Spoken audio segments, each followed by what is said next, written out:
The research for my book on conflicts in the Russian Orthodox diaspora led me to consider the deep origins of the East-West divide.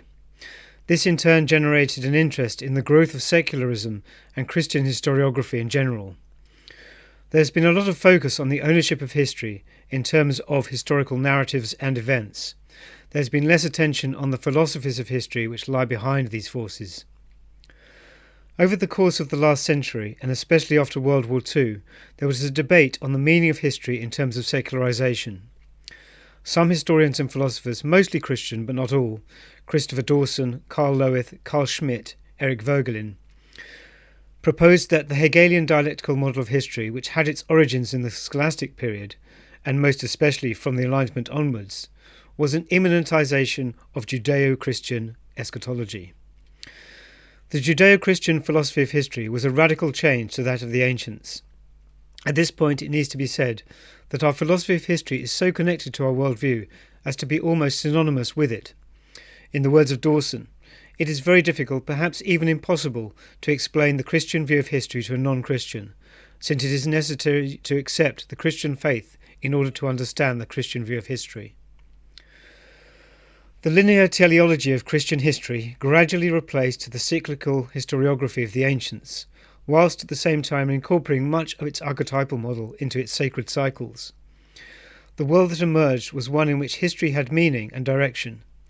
In addition, the eternal and heavenly was intertwined with the temporal and immanent.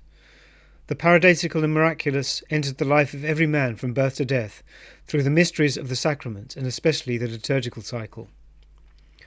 This world of heavenly immanence came to be radically challenged in the West, where its hold was always more intellectually precarious.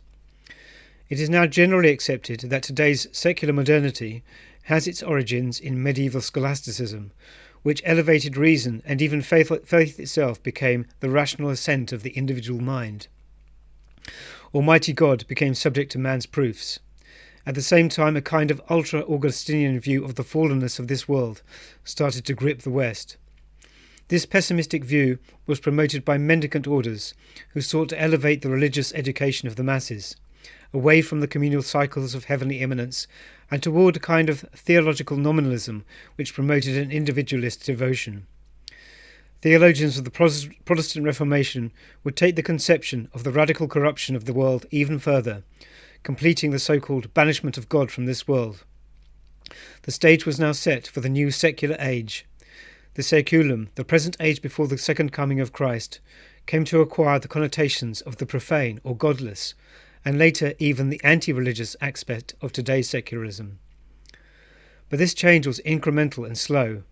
The real end of the old world of heavenly immanence came only with the extinction of the European peasantry, in whom the old ways lived on so strongly.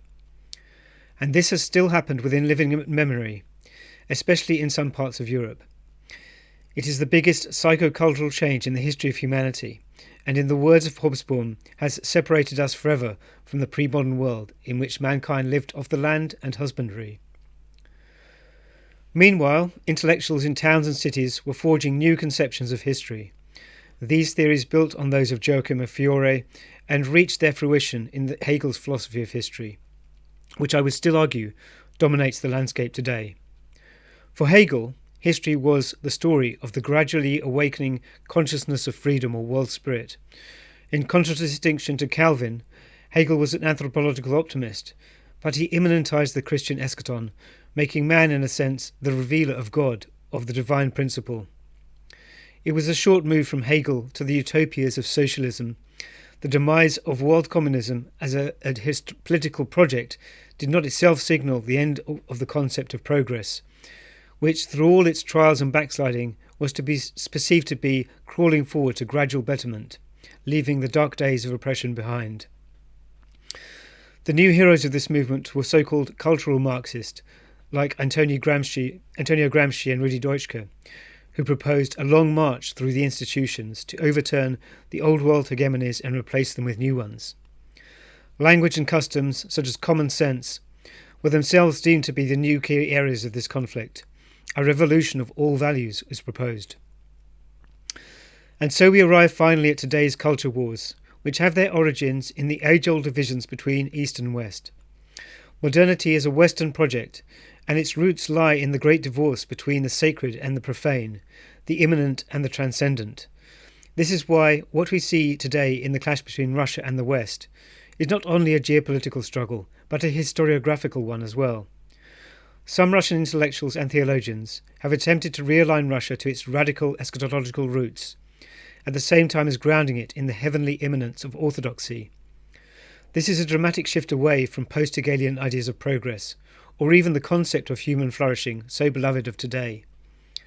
Instead, an otherworldly apocalypticism is combined with a striving to taste the paradisical in this world. Whether such a re-enchantment narrative will succeed in the long term, or whether it is the last flourish of the pre-modern, remains to be seen.